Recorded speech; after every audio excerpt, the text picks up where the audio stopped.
은퇴한 58세 간호사, 지금은 월세방 전전. 몰랐던 함정 5가지.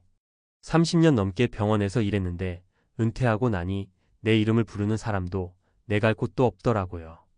58세에 병원을 그만둔 간호사 박 선생님의 말입니다. 그녀는 누구보다 성실했고 일에 대한 자부심도 컸어요.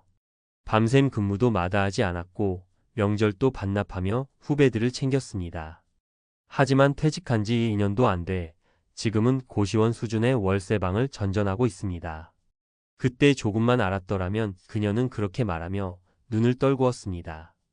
이 이야기는 누군가의 특별한 실패담이 아니라 오늘날 수많은 은퇴자들이 겪는 현실이기도 합니다. 퇴직만 하면 새로운 삶이 기다릴 거라 생각했지만 막상 현실은 너무 달랐죠. 오늘은 박 선생님의 이야기를 시작으로 은퇴 후 후회하지 않기 위해 은퇴 후 절대 하지 말아야 할 5가지 함정에 대해 함께 이야기 나눠보려 합니다. 은퇴 후 절대 하지 말아야 할 5가지 함정. 1. 몸도 마음도 쉬자 무계획 휴식의 덫. 박 선생님은 퇴직 후 한동안 아무것도 하지 않았어요. 30년을 쉬지 않고 달렸는데 좀 쉬면 안 되나 싶었죠.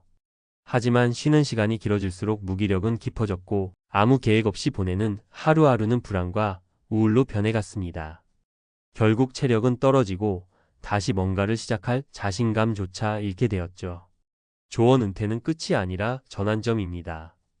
12개월 정도는 푹 쉬되 이후엔 일정한 루틴과 활동을 정해두세요.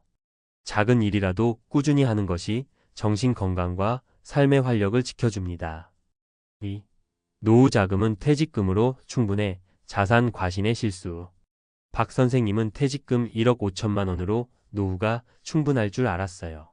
하지만 병원 다닐 땐 몰랐던 건강보험, 각종 공과금, 생활비가 한 달에 수백만 원이었고 전세 보증금 빼고 나니 현금은 얼마 남지 않았습니다. 게다가 투자 지식 없이 시작한 주식으로 손실까지 봤죠. 조언 은퇴 후 자산은 현금 흐름이 생기지 않으면 금방 마릅니다. 퇴직 전부터 소득 다변화에 임대 수익, 소규모 사업, 유튜브 등을 준비해 두세요. 그리고 투자는 공부하고 분산하고 작게 시작해야 합니다. 3. 자녀들이 도와주겠지 기대는 큰 착각. 박 선생님은 2 자녀가 있어 든든하다고 생각했습니다. 하지만 큰딸은 결혼하자마자 육아와 살림에 치이고 막내 아들은 취업 준비 중이라 경제적 여유가 없었어요. 처음엔 엄마 힘들어? 라는 말이라도 위로가 됐지만 점점 연락도 뜸해졌고 자신이 짐이 되는 느낌이 들어 더 외로워졌습니다. 조언 자녀는 효도보다 각자의 생존이 먼저입니다. 기대하지 말고 스스로 설 수 있는 기반을 갖추는 것이 현실적이고 현명한 전략입니다. 자녀의 도움은 선물이지 권리가 아닙니다. 설득력 있는 실제 사례 3가지. 사례 1. 55세에 퇴직한 공무원, 매일 술로 시간을 보내다 건강 악화. 50대 중반에 명예퇴직한 K씨는 이제 좀 쉬자는 생각에 매일 술을 마시며 TV만 봤습니다. 처음엔 행복했지만 1년 뒤 당뇨와 고혈압이 찾아왔고 체중은 10kg 늘어났어요. 다시 일하고 싶었지만 건강과 자신감이 사라져 늦었습니다. 그는 지금도 이렇게 말합니다. 은퇴 후에도 나를 관리하지 않으면 금방 무너집니다.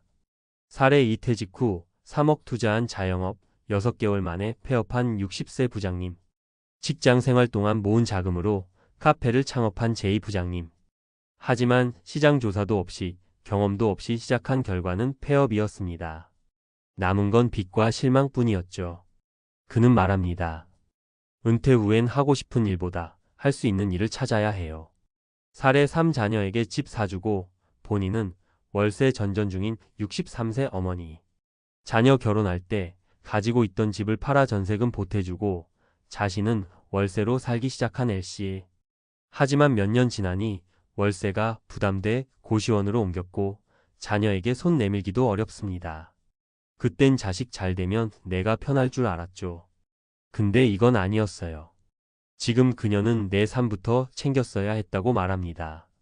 마무리하며 은퇴는 축복이 되려면 준비가 필요합니다. 박 선생님처럼 성실하게만 살면 괜찮겠지라는 믿음으로 살아온 분들이 많습니다. 하지만 은퇴는 노력이 아닌 전략으로 준비해야 합니다. 하지 말아야 할 것 5가지만 피하더라도 노후는 훨씬 더 단단해질 수 있어요. 다시 정리해 볼게요. 무계획한 휴식은 독이다. 퇴직금만 믿고 투자하지 마라. 자녀의 도움이 영원할 거라 기대하지 마라. 경험 없는 창업은 위험하다. 나부터 챙기자는 마음이 절실하다.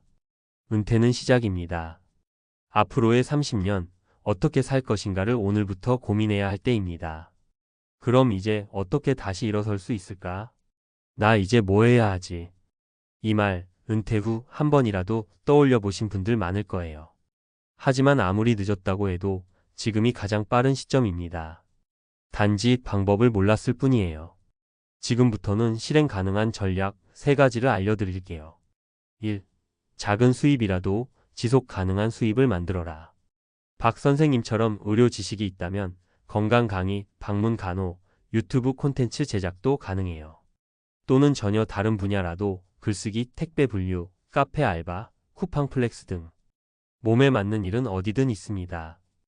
요즘은 50대, 60대 채용하는 곳 많아요. 중요한 건 체면이 아니라 지속성입니다. 작더라도 매달 들어오는 돈이 있다는 건 생각보다 큰 위로가 됩니다. 2. 집이 없더라도 지출 구조를 바꿔야 살아남는다. 박 선생님은 전세금이 빠져나간 뒤 월세로 살게 됐고 매달 고정 지출이 빠듯해졌죠. 그래서 지금은 공공임대주택 신청, 지자체, 청년하우스 관리직 지원도 알아보고 있어요. 자산이 없다면 적은 돈으로 살아남는 방식을 배워야 합니다. 요즘은 소형 전기요금 줄이기, 식비 절약 레시피, 고정비 줄이기 노하우가 넘쳐납니다. 절약은 가난해서가 아니라 살아남기 위한 기술입니다. 3. 사람과의 연결 무너지지 않게 붙잡자. 박 선생님이 요즘 가장 아끼는 시간은 마을 복지관에서 나가는 글쓰기 모임이래요. 누구한테도 말하지 못한 속내를 꺼내놓고 박수도 받고 위로도 받아요. 나 혼자가 아니구나라는 마음이 들면서 자신감도 생기기 시작했대요. 은퇴 후엔 관계 재건축이 필수입니다. 일터에서 끊긴 인간관계를 다시 잇는 데는 작은 모임, 강좌, 자원봉사만큼 좋은 게 없어요. 혼자는 외롭고 외로움은 모든 에너지를 빨아갑니다. 인생 이막 다시 써 내려갈 수 있습니다. 박 선생님은 이제 새로운 자격증을 준비 중이에요. 노인심리상담사, 요양보호사, 실버케어 전문가 같은 분야로 전환하려고 하시더라고요.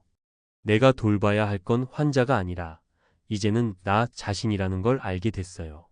그녀의 말이 참 깊게 와닿았어요. 지금 이 글을 읽고 계신 분들도 누군가의 엄마이자 아빠, 아내이자 남편, 그리고 평생 일꾼으로 살아오신 분들이죠. 하지만 지금부터는 다릅니다. 앞으로의 삶은 나부터 챙기고 나답게 사는 연습을 해야 할 시간이에요. 마무리 한마디. 퇴직은 인생의 끝이 아니라 내가 누구인지를 다시 써 내려가는 시작점입니다. 아직 늦지 않았어요. 지금부터라도 이 5가지 함정만 피하고 작은 수익과 건강, 인간관계부터 다시 다듬어 보세요. 삶은 다시 반짝일 수 있습니다. 은퇴는 쉬는 것이 아니라 다시 살아보는 것입니다.